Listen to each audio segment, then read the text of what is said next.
This week, we'll be going over all of the achievements in Palworld. This game came out of nowhere and made a huge splash in the industry, so I figured, why not go ahead and go through it and cover all of the achievements. Plus, it's basically just Pokemon plus Arc, so you know it's going to be fun. It has 10 achievements and it takes an average of about 210 hours to complete, but I'm going to tell you right now, you don't have to spend that much time on it.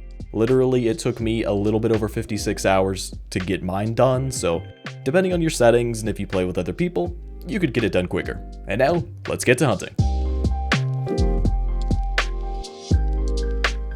Of course, we do have a few new achievements that were added while I was editing the video about beating a new boss, but we'll go over that in a short update video coming up later. For now, we're just going to go over the 10 original achievements. The first group of these we'll go over are the ones for catching different kinds of pals.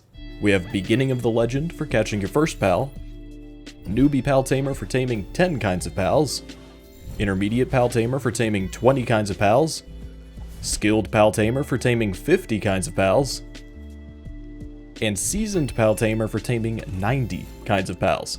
These are pretty simple as long as you keep a few general concepts in mind.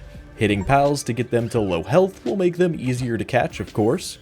Using higher quality pal spheres will raise your catch percentage, and using the Liftmunk effigies to increase your base capture rate is an absolute must once you start getting later on.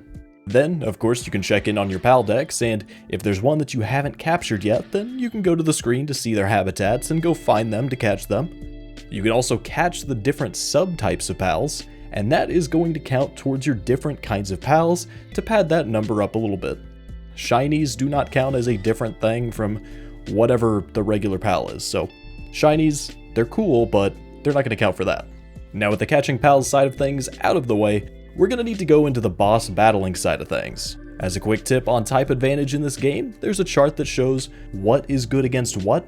And if you played something like Pokemon or one of the other monster taming games, yes, I didn't say Creature Collector, shout out to Jim Leaderhead, you'll be familiar with the way this typing chart goes, just like you should get familiar with our YouTube memberships. We have membership levels ranging in price with perks like some dope emotes that you can use in the comments of videos and streams, special membership roles over on our Discord, and even being featured in the producer shoutout section at the end of videos. Anyway, on the left we have the normal circle of grass beats ground, beats electric, beats water, beats fire, which then beats grass. Then moving over to the right side of the chart, we see that fire also beats ice, making it the only type that has a big advantage over two different types, so that's a little interesting. Then, ice beats dragon, which beats dark, which beats normal. And normal is just, it's not that good.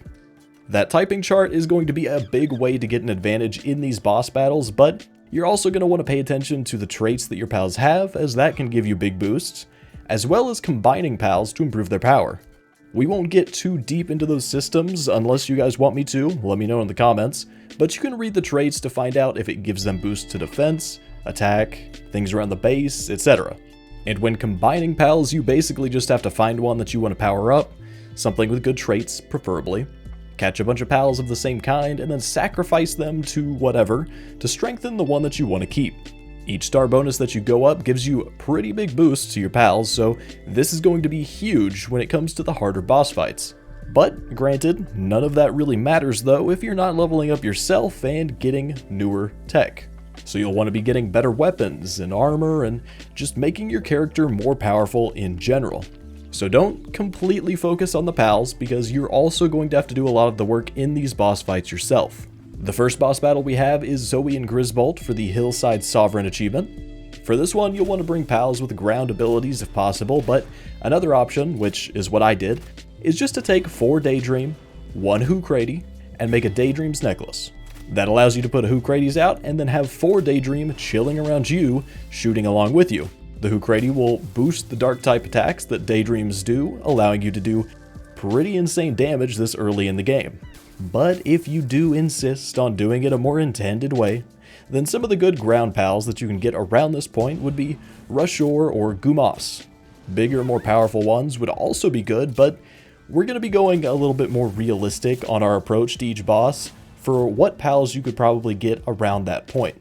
This one is honestly super easy compared to the rest, and it'll get you used to the way these battles go of kind of running around the arena, dodging attacks, and using the pillars to block them.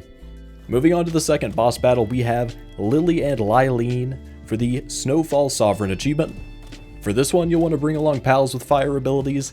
The list of some good fire pals to use for this fight would be Wixen, Ruby, and Kelpsie Ignis. Of course, stronger fire types would also be great, but if you're doing this around level 25 or so, you may not be able to get those stronger ones just yet. Ruby and Kelpsie are great to have in your party because they're going to boost up your fire type attacks. Then the third boss battle is going to be Axel and Orsurk for the Volcano Sovereign achievement. For this one, you'll want to bring pals with ice abilities.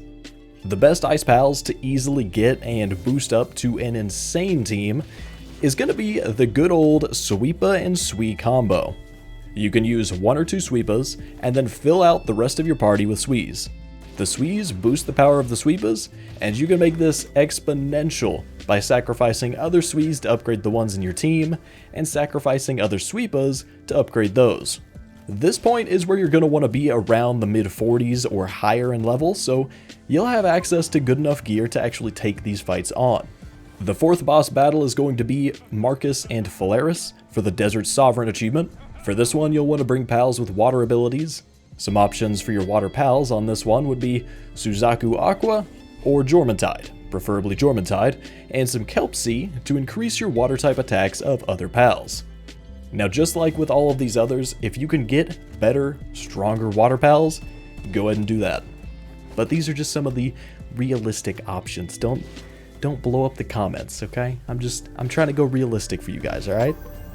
Now, the fifth and final boss battle will be with Victor and Shadowbeak for the Astral Sovereign achievement. This one, you'll want to bring along pals with dragon abilities to beat it, and some decent options for this would be Chillette, Quivern, and Jet Dragon. And with that, we have all of the achievements in Palworld.